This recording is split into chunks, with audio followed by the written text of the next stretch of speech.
time in a long time. We'll wait for people to get into the chat. I didn't update this.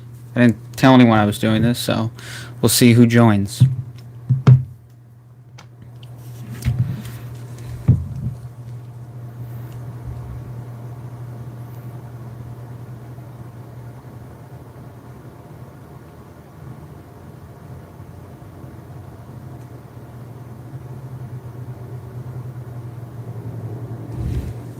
So we'll wait on that. It looks like we have someone who has joined the chat. Thanks for joining in. We got some people joining in.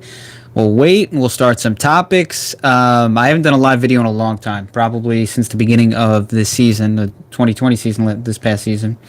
But I'm going to start doing more of them, kind of engaging more with you guys. You guys are awesome, and I do love this platform in terms of the feedback. I really enjoy a lot of the people who comment. Aside from the nice comments, a lot of people who comment and there's actual discussion. It's not just trolling.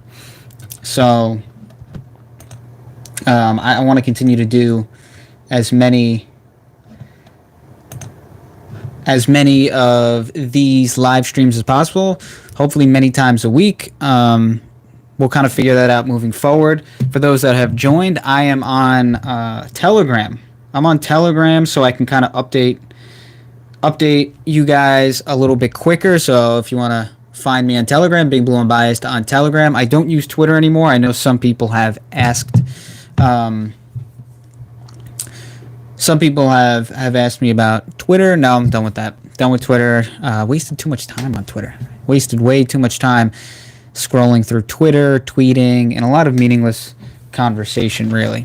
So we'll just wait for more people to kind of join the chat. I just kind of did this on a whim. I didn't post anything saying I was going to do a chat or anything like that. Just kind of want to kind of test out the live stream. I haven't done one in a long time. But we will get to some free agent topics, mainly free agency. I want to see if I can see. Let's see. Joe D, thanks for joining in. Now I can see the chat here.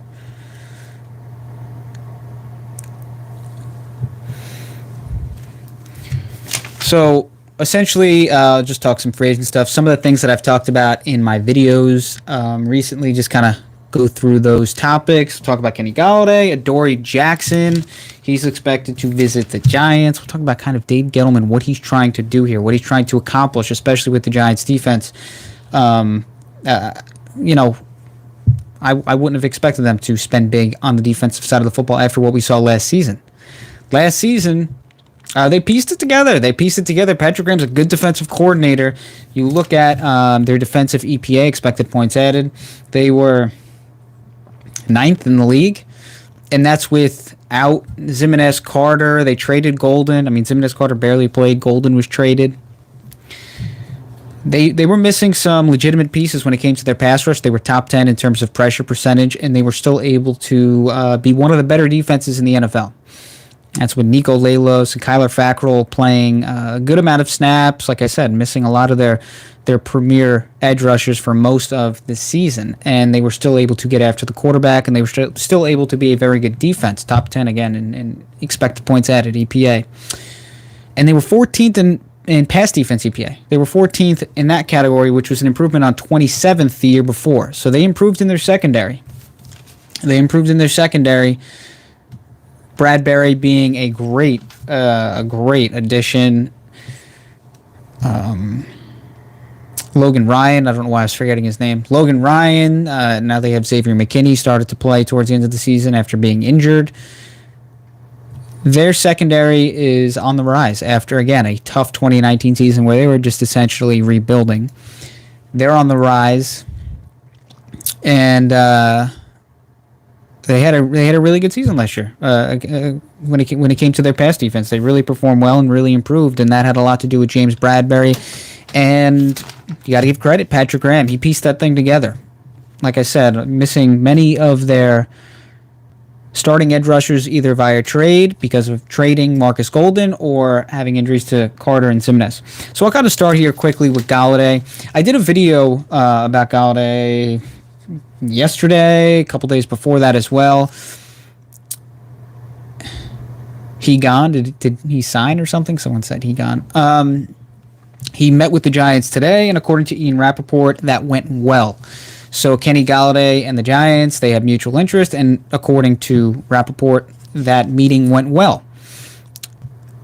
I don't want to talk too much about the draft because a lot of that really hinges on what happens here in free agency for the Giants, whether that is Kenny Galladay or Adoree Jackson. Whatever happens with those two could certainly impact who they take in the first round, specifically with Galladay. If they give him a big contract at 27 years old to be their wide receiver one, I doubt that they would go out and draft a Devontae Smith in the first round. I think most people will probably agree that's not the route that they're probably going to go in if they sign Kenny Galladay. So I'm just going to kind of stick to free agency stuff in this live stream. So again, Galladay met with the Giants. It went well. For his career, he's averaging like 17 yards per reception. So he's a big play receiver. He's a big body receiver. And that's obviously something the Giants did not have last season. Sterling Shepard, he's kind of more he's a good slot guy. That's the kind of player that he is. He's a good receiver in terms of creating separation. That's been one of the things that he's done well at. But he's not your wide receiver one. He's not going to take the top off of defense. He doesn't really scare defense. He's a good receiver to have, but Darius Slayton didn't really take the next step. Some assumed maybe he could take that next step into the wide receiver one category. That's kind of something we talked about on this channel. After a week one performance against Pittsburgh, it looked like Shepard, Slayton may start to take the next step into the wide receiver one category, but he didn't. He didn't take that jump. John Doe, thanks for joining the chat. He didn't take the next step, but look, former 5th-round pick, how much do you really expect out of him? If he can be a good wide receiver too, you won. That's a great draft pick. Let's just be real. It's a great draft pick. If he becomes a wide receiver 2 as a 5th-round pick. So you get a player like Galladay potentially, and all of a sudden you have your wide receiver one. Slayton kind of take a back seat a little bit. There's not so much pressure on him. He's more of a Deshaun Jackson kind of player where he hits home runs here or there. Kenny Galladay's more of a consistent playmaker. Slayton, if he can become a good wide receiver too, then you win. That's a great draft pick and as a 5th-round pick. But Slayton's more of like a home run hitter here or there. He's not a complete wide receiver. I think many would agree with that. Galladay's more of a complete wide receiver and a complete playmaker. That's what we've seen so far in his career. It's just the injury situation. That's the only worry that people have had. 27 years old, like 17 yards per reception over the course of his career. That's really impressive. And Daniel Jones needs that. You got to go all in, I would think, if you're the Giants, either with your 1st-round pick or here with Kenny Galladay. You have to make sure that you support Daniel Jones. You got to do whatever you can. Former 6th overall pick. He's supposed to be the future of your franchise. Do whatever you can to give him help. I've had this discussion before, specifically on Twitter, where some people have said, well, Jones, he needs to make plays on his own. He can't always be, he's not carrying the team by himself, and that's an issue. I think that's an issue. I brought this up when Eli was at the end of his career. I was saying, look, he's getting a lot of help, and he's still really not playing that well. At that point in his career, Eli needs to carry the team. He's a veteran player. And that's what Eli did in 2011. That's one of the most remarkable runs I've ever seen. I know maybe that is biased. Maybe that's biased because I watched every single game that season. But Pro Football Focus said the same thing. And Pro Football Focus is certainly no fan of the Giants. That was one of my pinned tweets at the top of my Twitter account when I had Twitter.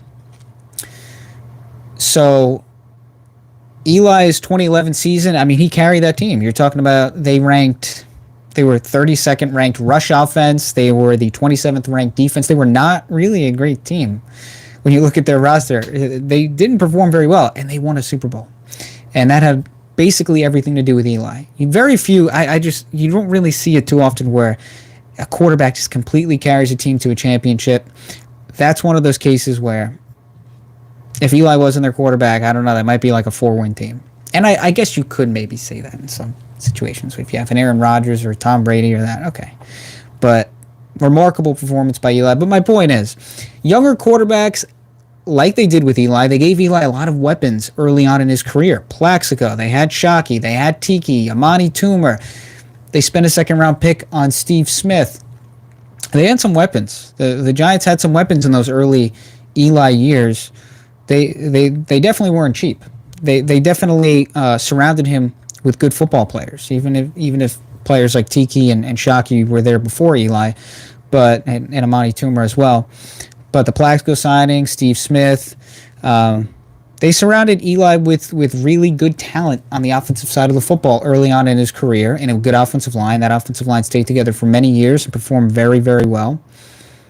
And it paid off. Look at how many winning seasons they had early on, and then as the roster started to decay, a lot of injuries to the 2014-2015 Giants. I think people forget that. A lot of injuries to those 2014-2015 Giants. And then 2016, they added a lot of pieces, and they started to get better. But early on in Daniel Jones' career, you should really set him up with as many weapons as possible, as many good players as possible, whatever it takes. Now, if Daniel Jones, let's just say he makes it to year 8, 9, 10 with the Giants, at that point you're hoping he can elevate players, like Eli did with Victor Cruz or Mario Manningham. You hope that a veteran quarterback can elevate those players. But at this point in Daniel Jones' career, just give him as many good players as possible. Just as many good players as possible. And what you saw last year is Patrick Graham can handle the defense. He did a great job with the Giants' defense. As I talked about before, they were 10th in defensive EPA, 14th against the pass, in expected points added, and again, that's with Zimnes Carter basically not playing. They were essentially hurt for most of the season, and they traded Golden. And I mean, those are 3 of your top 4 edge rushers that they expected to go into the season with, who basically had no impact. So, the Giants really shouldn't have to worry too much about their defense with Patrick Graham. I would say invest as many high resources as possible on the offensive side of the football at the moment. If Kenny Golladay is the guy, then I would be all for that. I think that makes total sense. Even with the injury history, try and give Daniel Jones as many good weapons as possible. Go all out. I think the biggest regret you would have if you were the GM is if you didn't go all out and try and give Daniel Jones as many weapons as possible, rather than taking the chance and maybe Golladay not working out. Let's see what else we have in the chat. Someone brought up about trading Barkley. I don't think Barkley, with his contract situation, I mean, I don't really know how much you would really get. I guess you could. But if you look at the numbers when Jones has Barkley, he was impressive. I know I tweeted it out. The sample size that they had, off the top of my head, I believe it was like 21 touchdowns to 8 interceptions. And then without Barkley, it was like 8 touchdowns to 8 interceptions. Daniel Jones is definitely a better player with Saquon Barkley. And that's a discussion I've had many, many times. The value of a running back. Saquon Barkley is a playmaker. You got to understand, like, people have to understand this. He's not just a traditional Brandon Jacobs, right? You're just going to hand him the football, and he's just going to run, and he's just going to try and run people over. He's not an old school traditional running back like that. He's a guy who you can throw him the football. He had 91 receptions in his rookie season. He's a guy who touches the football a lot. That's another thing with a player like Christian McCaffrey, another Dave Gettleman first round pick. Christian McCaffrey is a guy who doesn't only just hand him the football and he just runs. No, he catches the football. He's a really good receiver too. He's an all around playmaker. That's why I'm not really bothered by taking a running back these days in the first round, as long as that running back is a good receiver, because they're just essentially a really good playmaker. And just think about it, they're probably going to touch the football 25 times a game. If they, if they're an elusive playmaker and they can catch 4 or 5 passes each week and run the football 15 plus times, it's kind of worth it. If they're touching the ball 20, 25 times, I mean, you can make a legitimate case for a player like Saquon Barkley high in the draft. The Barkley discussion always comes up, and it's always a hot topic, and I understand those that are opposed to it. That's the thing. It's like if you defend the decision, all of a sudden it's like, oh yeah, you just love running backs, and it's like, no. I'm just saying, I understand taking a player like Barkley, and I also understand not taking a player like Barkley because of the injury situation, and now they have to pay him. And You don't want to pay a running back too much money too far into their career because you never know with the health situation. So Barkley, it's a tough situation with him. They're in a tough spot. I'm not going to lie. They're in a tough spot with him right now after the injury, potential contract situation moving forward. But healthy Barkley is a playmaker, and that's what you want for your young quarterback. He can catch the football, he can run with the football when given to as a running back. So Adoree Jackson, he's expected to visit with the Giants. This would be a great pickup if they can get him on the cheap. He had a knee injury last year, placed on injury reserve, just released by the Titans. And the 2 years prior, passer rating of 94 in 2019, passer rating of like 89 the year before. He's a good player, and he's only 25 years old. This would be like I don't know what his market is at this point. I don't know how much he would get paid, but let's just say it is it's a deal. It's a 1 year kind of prove it deal. All of a sudden, Adoree Jackson and James Bradberry, that's a really good combination right there. A young player who's had success in the past. He's been a productive player in the past, as I mentioned. Statistically performed pretty well. Cornerback's a tough position. It's tough to find good cornerbacks. So maybe you might think, 94 passer rating, it's not that impressive. 89, that's actually pretty good for a starting cornerback in today's NFL. It's not easy. It's not easy to find good corners. And he's 25, he's a talented player, former first-round pick. You might as well take the flyer on that. Obviously depends on the salary, and I think it kind of depends on the Kenny Golladay situation. But this is kind of where Dave Gettleman can kind of hit a home run. And people are not going to look at it that way because they're going to think, home run would be if you signed, let's say, Bud Dupree, or you spent big money on another player, or Kenny Golladay. But a home run could be at a player like Adoree Jackson, who's young. He's a talented player. He's had success in the past. And you bring him into Patrick Graham's defense, and he's the second corner. He's not your lead corner. He's your second corner next to one of the best corners in the league in James Bradberry. All of a sudden, he could have a great season. That's kind of how this thing works. And a lot of players in those prove-it kind of years, it seems like, I don't have the data on this, but it just seems like they always perform. Or they perform well enough to where the next offseason they have a chance to cash in. Again, I don't know what Adoree Jackson's contract situation would be if the Giants went ahead and signed him. I'm just kind of stating it out there if that is the case, if it's a prove-it kind of situation. So a couple of other things too. So the Giants have went out and they've made a lot of like depth kind of signings. You look at the Fadi Adenabo signing, the pass rusher. They're making a lot of these depth veteran signings, and I believe so. Adenabo, you have the running back Devontae Booker, you have Kyle Rudolph, you have Reggie Ragland. You have all these kind of like veteran like depth pieces. They're not like sexy signings, but they're perfect for a team like the Giants right now because you have young players who you expect to step up.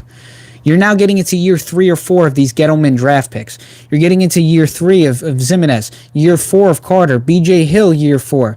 You're getting into a territory where you expect some of these younger players to step up and perform.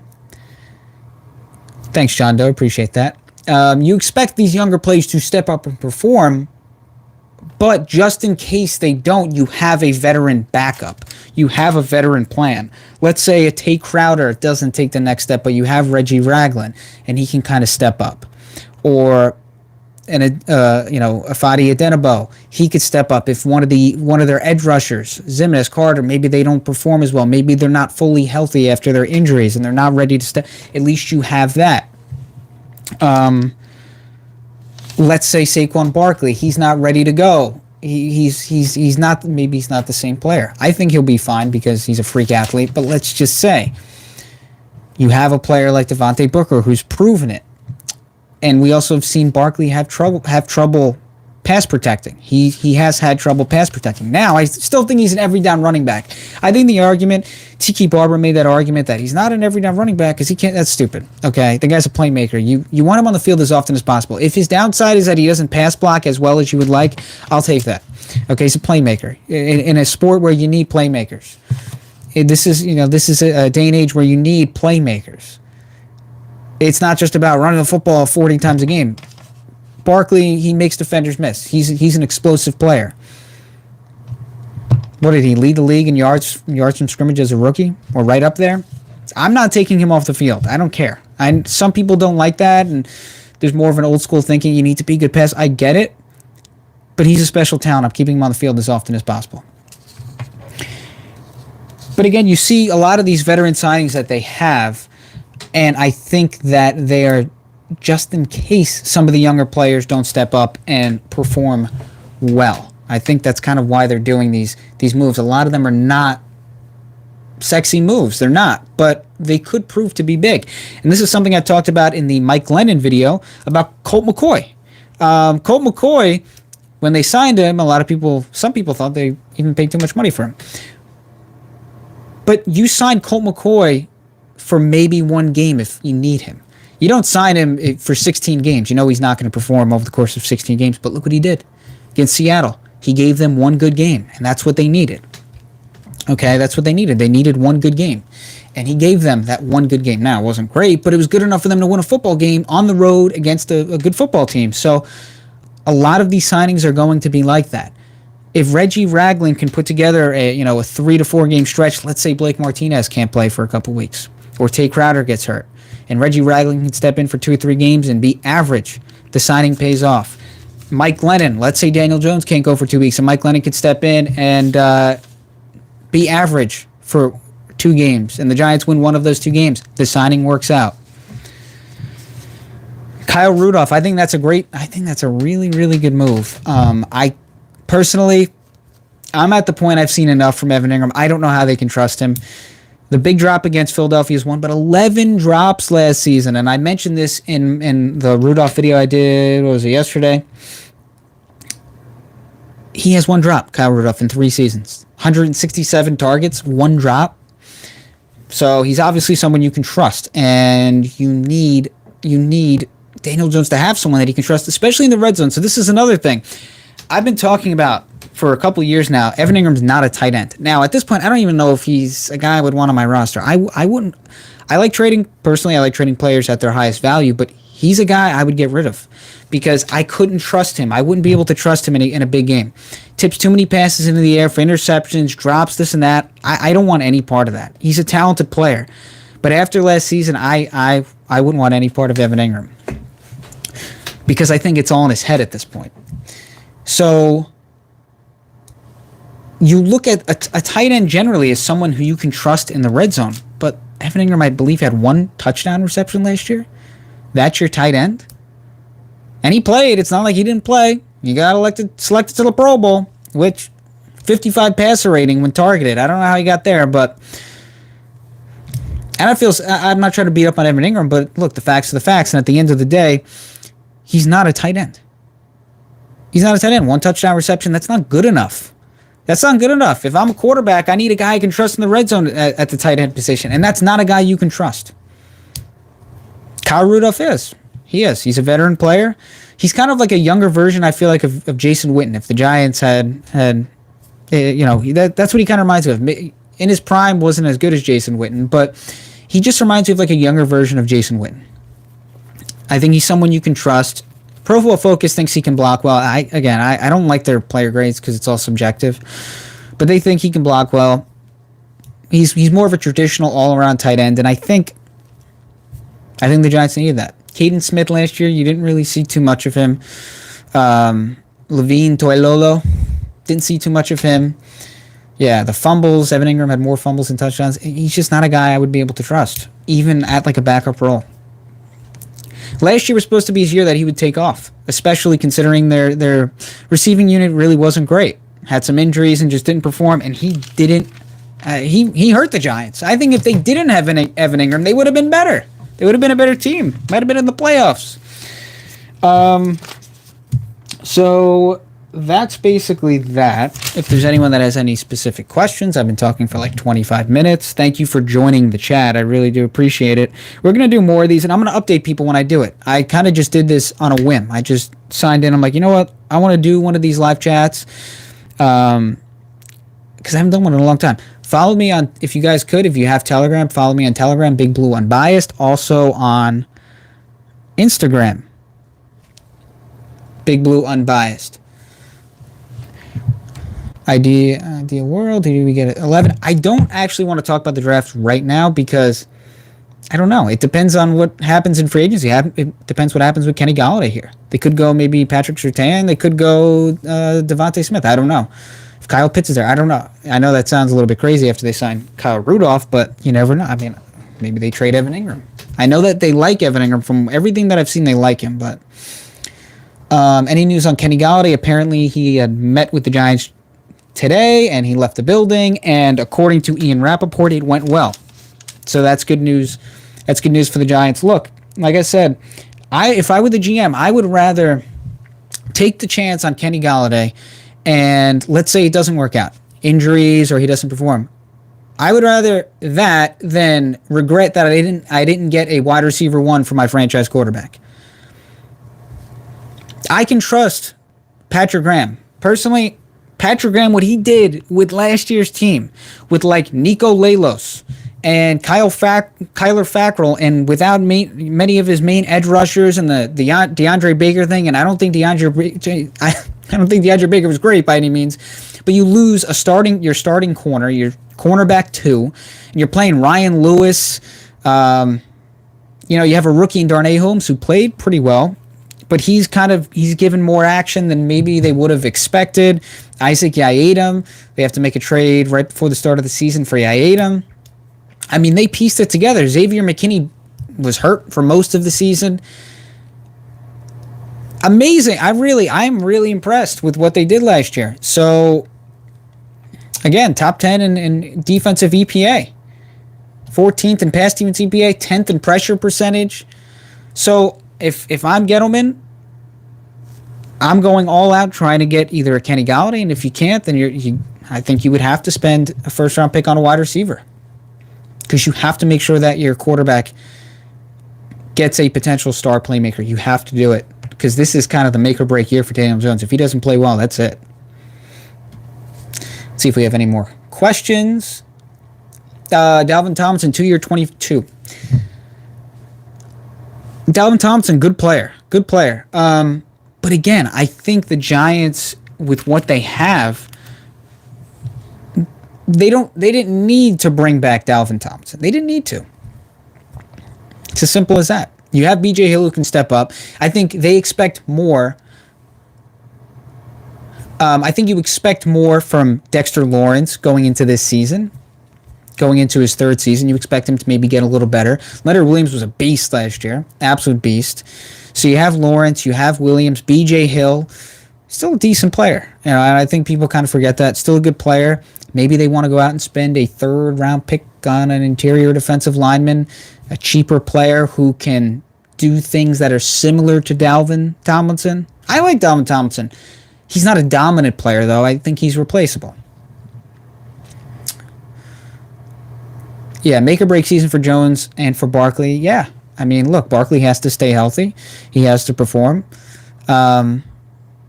Jones, this is a make or break season without question for him. He's got to perform. I would say top 12, 13 quarterback if we're going in terms of EPA. And I know I talk a lot about EPA, but I really do like that stat. Yeah, look, Jones was in a tough situation last year. I don't really.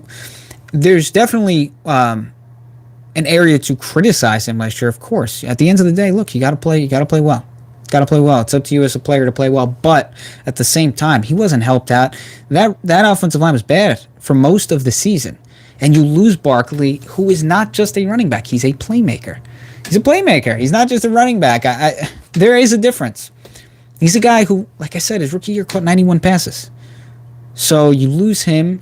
His numbers, off the top of my head, I remember tweeting it out, 21 touchdowns, 8 interceptions with Barkley, and then without him, it was like 8 touchdowns and 8 interceptions. Completely different player without Barkley. So he's an important piece to Daniel Jones's success. I know people don't like thinking that. A lot of people don't really like the pick of Barkley. They don't really appreciate running backs in general, and I understand. I understand the value of the position. Yeah, there's a good chance you can find a good running back later in the draft and this and that, of course, but you can do that with just about every position. So you can find Darius Slayton in the 5th round. He's a good player. All right, so any news on Galladay? Again, just apparently it went well, according to Ian Rappaport. Went well, so that's good news for the Giants. I know a lot of people want the Giants to go out and get Kenny Galladay. Fair enough. I think they really should.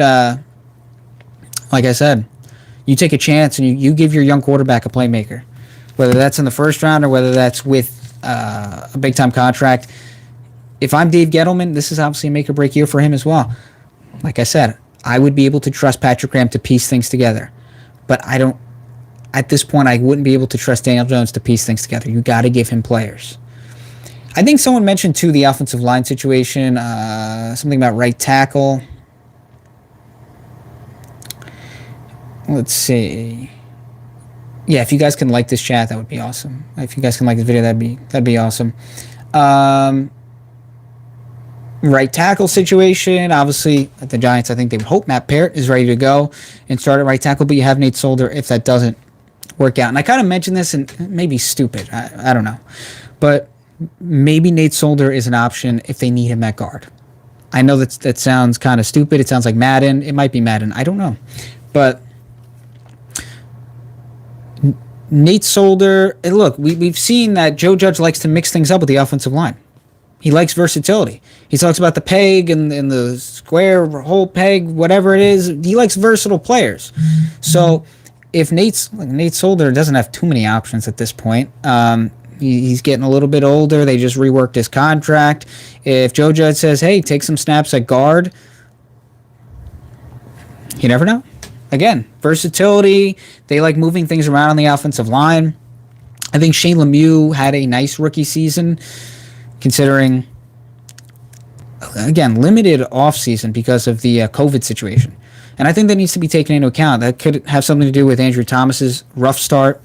He'll be fine. I believe he ended the season top 10 in run block win rate. He's a good run blocker. Struggled in pass protection most of the season, but I think he'll be fine.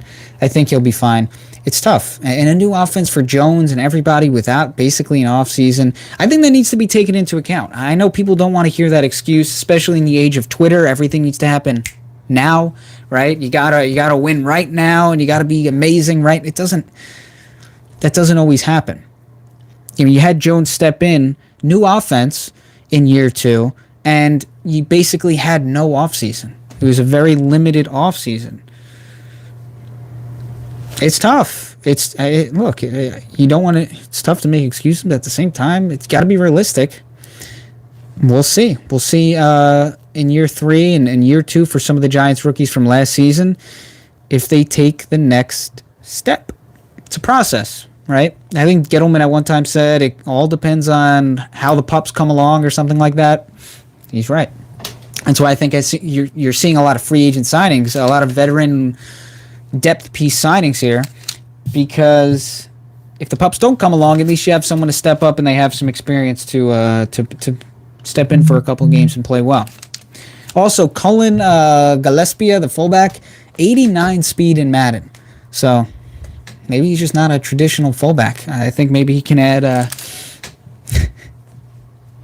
89 speed. 89 speed in Madden. The guy's fast. Maybe they can tote him out there, running back a little bit. I don't know.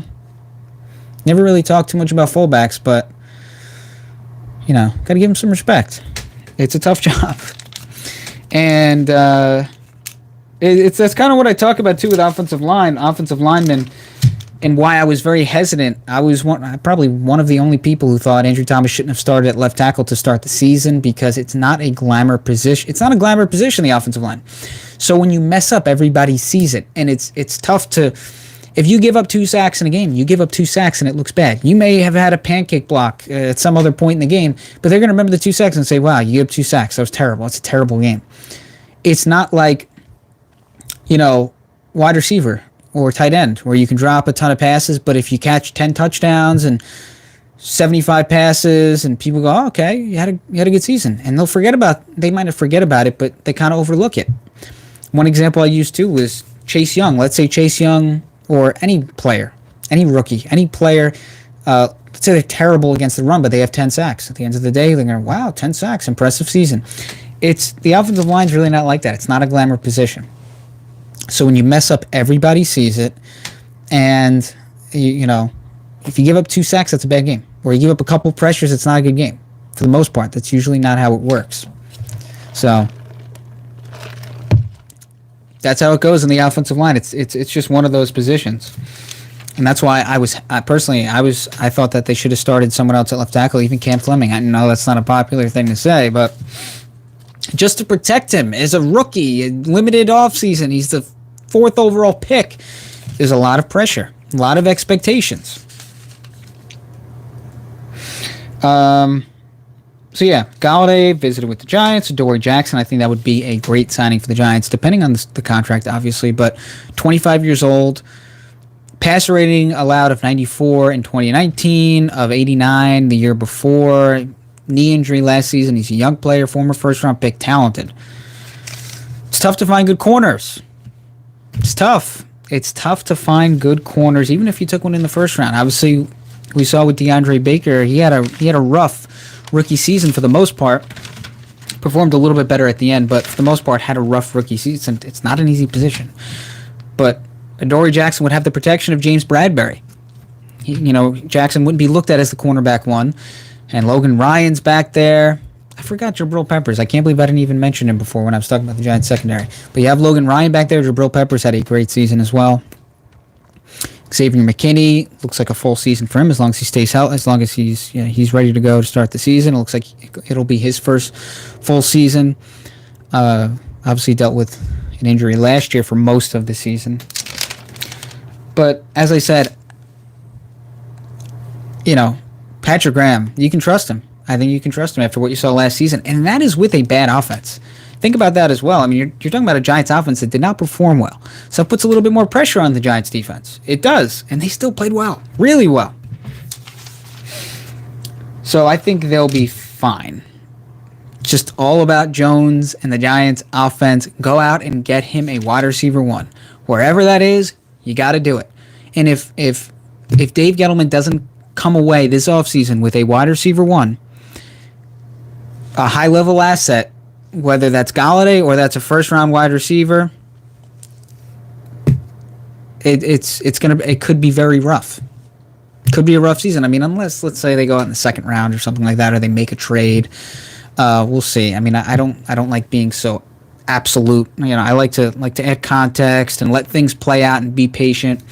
But you kind of have to give Daniel Jones a wide receiver 1, and you got to see what he can do with some talent around him. So that's all I got. Thanks for joining this chat. I really appreciate it. This was kind of on a whim. Just started the chat.